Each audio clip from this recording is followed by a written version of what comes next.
amigos, bienvenidos a un nuevo episodio de Microbios para el Mundo. Hoy nos sumergimos en un tema fundamental para la microbiología: los famosos medios de cultivo. ¿Alguna vez te preguntaste cómo crecen las bacterias en el laboratorio? ¿Y cómo los científicos lo identifican? Pues quédate, en este video tienes la respuesta. Primero que nada, ¿qué son los medios de cultivo? Los medios de cultivo es una preparación química, ya sea líquida, sólida o semisólida, que contienen los nutrientes necesarios para los microorganismos, ya sean hongos, virus o bacterias, y pueden crecer y multiplicarse en el laboratorio. ¿Cuál es su importancia? Primero, permite observar cómo se desarrollan los microorganismos. Segundo, ayudan a distinguir a los tipos de microbios según su crecimiento, forma o color. Y tercero, facilitan el aislamiento de microorganismos para investigaciones médicas, producción de antibióticos o producción de vacunas. Ahora vamos a decir una analogía para que puedan entendernos mejor. Imaginen un medio de cultivo como un restaurante para microbios.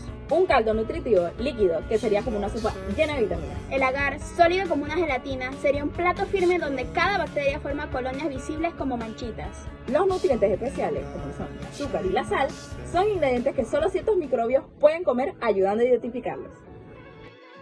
Agar nutritivo es un medio de cultivo general utilizado para el crecimiento de una amplia variedad de microorganismos no exigentes, como son las bacterias Sapropita, los Staphylococcus y los bacilos. Se emplea para el aislamiento primario, mantenimiento de cultivos o prueba de contaminación. Sus características son: contiene extracto de carne, pectona, como fuentes de nutrientes básicos. Es sólido gracias al agar y no selectivo, por lo que muchos organismos pueden crecer en él. No tiene indicadores especiales, por lo que sus colonias pueden verse en color blanco o beige. El agar sangre. El agar sangre se usa para cultivar microorganismos exigentes, especialmente como bacterias patógenas que necesitan nutrientes adicionales, como el Streptococcus, Staphylococcus y bacterias anaerobias. También permite observar la hemólisis, que es la destrucción de glóbulos rojos. Las características distintivas del agar sangre es que lleva un 5 a 10% de sangre de cordero o caballo, que aporta factores de crecimiento. Según el tipo de hemólisis se identifica las bacterias: alfa, destrucción parcial, que son las zonas verdes; beta, que es la destrucción total, son transparentes; y gamma, que es sin hemólisis. Agar McConkey es un medio selectivo y diferencial para bacterias gram negativas, ejemplo como lo son la Escherichia coli, Salmonella y Klebsiella. Además, diferencia entre bacterias que fermentan lactosa, como son la Escherichia coli, y ejemplo las que no, como la Salmonella. Sus características distintivas son: contiene sales biliares y cristal violeta para inhibir bacterias gram positivas. Lleva lactosa y rojo neutro, que son sus indicadores de pH. Las colonias rosadas y rojas fermentan lactosa, como ejemplo la Escherichia coli. Y las colonias transparentes o color agar no fermentan lactosa, como la Salmonella. Caldo tioglicolato es un medio líquido para cultivar bacterias anaerobias estrictas como la Clostridium, aerobias y facultativas. También se utiliza para pruebas de esterilidad, ejemplo medicamentos. Su característica distintiva es que contiene tioglicolato de sodio, que consume oxígeno y crea un gradiente de aerobiosis y anaerobiosis en el tubo. Suele tener un indicador redox, azul de metileno o resazurina, que se decolora en ausencias de oxígeno. Las bacterias crecen en distintas zonas del tubo según su necesidad de oxígeno. En las superficies, aerobias, fondo, anaerobias y mitad facultativas. Ahora hablaremos de la clasificación de los medios de cultivo según su consistencia física. Y tenemos tres. La primera es medios líquidos, como lo serían los caldos. Sus características son: no contienen agar, por lo que permanecen en estado líquido. Permiten un crecimiento uniforme de microorganismos en suspensión. Algunos usos son: tienen primero un cultivo masivo de microorganismos, como por ejemplo sería en la producción de antibióticos.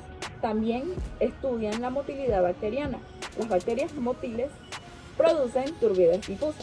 Y las pruebas bioquímicas, como por ejemplo el caldo glucosado para fermentación. Un ejemplo visual podría ser el caldo nutritivo o el caldo tioglicolato, que tienen tubos con líquidos turbios, crecimiento bacteriano, versus el transparente, que es sin crecimiento. Ahora hablaremos de los medios sólidos que contienen agar. Las características de este es que primero contienen agar de 1.5 a 2%, que es un polisacárido que solidifica el medio. Segundo, que permite el aislamiento de colonias individuales, útil para la identificación. Las ventajas de los medios sólidos con agar es que primero facilita la observación de morfología colonial, color, forma, bordes. Segundo, que permite técnicas como estriado en placa para cultivos puros. El ejemplo visual es una placa Petri con agar nutritivo y agar sangre. Las colonias bacterianas visibles con puntos aislados. Ahora hablaremos de los medios de cultivo semisólidos. Su característica es que tiene una baja concentración de agar, del 0.3 al 0.5%, lo que le da una textura gelatinosa. Algunos de sus usos son el estudio de movilidad bacteriana. Las bacterias móviles se mueven por difusión. El cultivo de microorganismos microaerófilos que requieren un poco de oxígeno. Ahora les presentaremos un ejemplo visual. Su crecimiento es en línea de punción no móvil versus el crecimiento de difusión móvil. Ahora hablaremos según su composición. Primero tenemos a los medios definidos sintéticos. Su característica es que todos sus componentes químicos son exactamente conocidos, como las sales, azúcares y aminoácidos. Sus usos es en la investigación de requerimientos nutricionales específicos y la producción de metabolitos en biotecnología. En ejemplo, es un medio mínimo de glucosa para estudiar mutantes auxótrofos.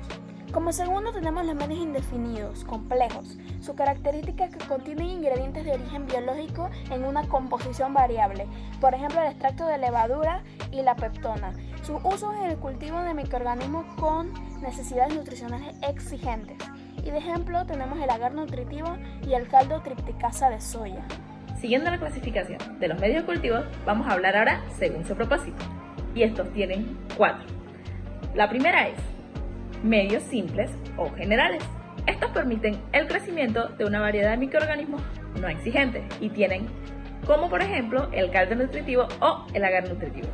Segundo, tenemos los medios enriquecidos, que como características estos contienen nutrientes adicionales como lo puede ser la sangre, el suero o el huevo para favorecer el crecimiento de los microorganismos exigentes. Y tenemos por ejemplo el agar sangre, que estos crecen Streptococcus, y el agar chocolate, que tienen hemoglobina calentada. Ahora, tercero, tenemos los medios selectivos, y estos como características llevan agentes inhibidores como las sales biliares y los antibióticos para suprimir ciertos microorganismos que permiten el crecimiento de otros más, como por ejemplo tenemos el agar McConkey, que este inhibe las gram positivas y selecciona las gram negativas. Ahora, por último, hablaremos de los medios diferenciales. Como características, pueden contener indicadores ya sea de pHs o enzimas que permiten diferenciar los microorganismos según su metabolismo. Como por ejemplo tenemos el agar McConkey, que esto tiene fermentadores de lactosa que es igual a colonias rosas. Ahora hablaremos de la composición de los medios de cultivo. Los medios de cultivo contienen una mezcla balanceada de nutrientes esenciales para el crecimiento de los microorganismos. Las principales fuentes de nutrientes incluyen, primero, una fuente de carbono, ejemplo la glucosa, la lactosa y el manitol. La función principal es que es una fuente de energía y carbono para la biosíntesis de componentes celulares. Segundo, tenemos una fuente de nitrógeno, ejemplo la peptona, triptona, extracto de levaduras y sales de amonio. La función es que es esencial para la síntesis de aminoácidos, proteínas y ácidos nucleicos. Ahora, en tercer lugar, tenemos el agua. Es en el medio en el cual ocurren todas las reacciones bioquímicas y utilizamos el agua destilada para evitar contaminantes. Ahora, en cuarto lugar, tenemos las sales minerales. Estos como por ejemplo pueden tener fosfatos, cloruros o sulfatos. ¿Cuál es su función? Bueno, su función es mantener el equilibrio osmótico y actúan como cofactores enzimáticos. Ahora en quinto lugar y por último tenemos los factores de crecimiento. Estos por ejemplo pueden tener vitaminas, ya por ejemplo pueden ser biotina o tiamina, y también tenemos los aminoácidos y los nucleótidos. Algunos microorganismos no se pueden sintetizar porque dependen del medio para obtenerlos. Ahora hablaremos de los tipos de microorganismos que crecen en los 4 medios que elegimos. Primero tenemos el agar nutriente. Es un tipo que es un medio general, no es selectivo. Los microorganismos que crecen son bacterias no exigentes, ejemplo la E. coli y el Bacillus CP. El propósito es el cultivo general de bacterias. Segundo tenemos al agar McConkey. Es un tipo selectivo y diferencial. Los microorganismos que crecen son bacterias gram negativas, como la E. coli y la salmonella. Y la función diferencial es que detecta la fermentación de lactosa, colonias rosadas. En tercer lugar tenemos el agar sangre, que es un tipo de medio enriquecido y diferencial. Los microorganismos que pueden crecer en él son las bacterias exigentes, especialmente como las patógenas, como lo son Staphylococcus y Streptococcus. Y en cuarto lugar y por último tenemos el caldo tioglicolato. Este es un tipo de medio de cultivo, medio líquido enriquecido y diferencial según la posición del crecimiento. Y los microorganismos que pueden crecer en él son como los aerobios, anaerobios, microaerófilos y anaerobios facultativos. Pesaremos la cantidad necesaria correspondiente al volumen de medio que queremos elaborar siguiendo las instrucciones del fabricante.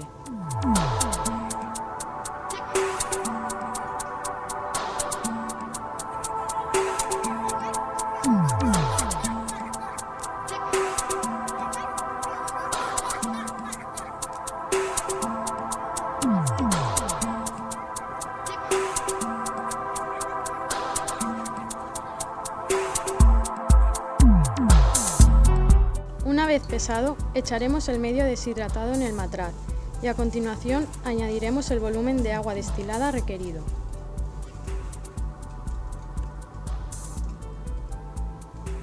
Si estamos elaborando un medio líquido, agitaremos hasta su completa disolución.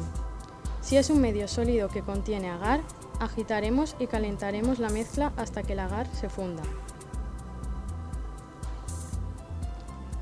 Notaremos que la turbidez va desapareciendo conforme se va calentando la mezcla. El calentamiento del medio puede realizarse ayudándonos de un termoagitador magnético o usando un trípode y un mechero Bunsen. Hay que tener cuidado de retirar el medio cuando llegue a ebullición. Una vez fundido el agar, colocaremos un tapón de algodón graso y lo recubriremos con papel de plata.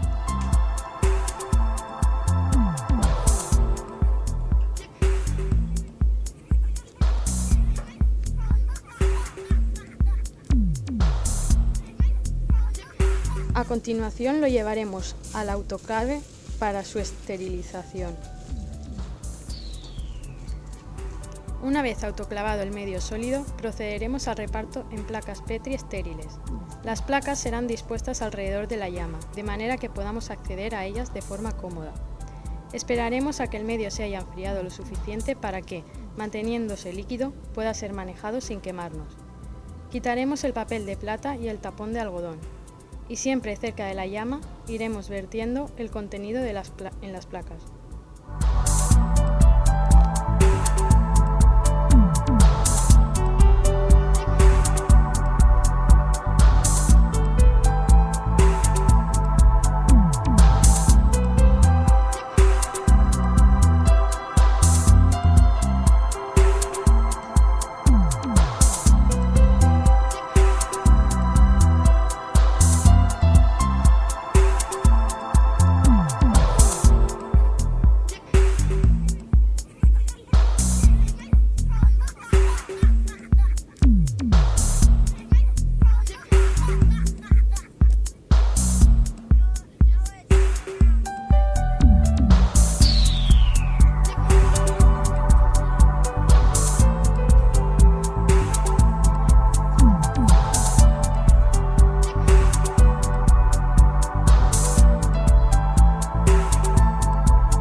Pasado un tiempo, las placas se habrán enfriado y solidificado. Ahora hablaremos de los resultados de medio de cultivo utilizados. Primero tenemos al agar nutriente. Aquí podemos observar colonias circulares, cremosas, blancas o beige. Aquí podemos ver bacterias no comunes exigentes. Segundo tenemos al agar McConkey. Las colonias rosadas son E. coli, fermentan lactosa. Las colonias incoloras es salmonella, no fermentadora. Y la selectividad es que inhibe gram positivas. En tercer lugar tenemos el agar sangre y como resultado de este tenemos que crece el Streptococcus pyogenes, que es de halo claro como beta hemólisis, el Streptococcus pneumonia, que este es halo verteosa y es alfa hemólisis, y el Enterococcus faecalis, que este es sin halo, que es gamma hemólisis. Esto permite identificar el tipo de hemólisis útil en la microbiología clínica. ¿Y cuál es su importancia? La detección de patógenos hemolíticos. Ahora, en cuarto lugar, tenemos el caldo tioglicolar. Vemos la turbidez en la superficie, que estos son los organismos anaerobios, una turbidez en todo el tubo, que estos son los anaerobios facultativos, y vemos una turbidez en el fondo, que son los anaerobios estrictos. Esto permite identificar la relación del microorganismo con oxígeno y se observa una columna de crecimiento con diferentes zonas de densidad bacteriana. Y listo, microamigos. Ahora ya sabes por qué los medios de cultivo son la clave para estudiar el misterioso mundo de los microorganismos, desde bacterias súper resistentes hasta hongos que parecen salidos de otro planeta. Y eso empieza con un buen cultivo. Y bueno, microamigos, si tienen dudas, quieren saber qué pasa si colocan levadura en un agar McConkey, déjenlo en los comentarios. Y no olviden darle like y compartir este video con sus microamigos. Suscríbete para más contenido microbiólogo, experimentos épicos y datos que te van a decir wow cada semana. Bueno, microamigos, nos vemos en el próximo capítulo. Bye.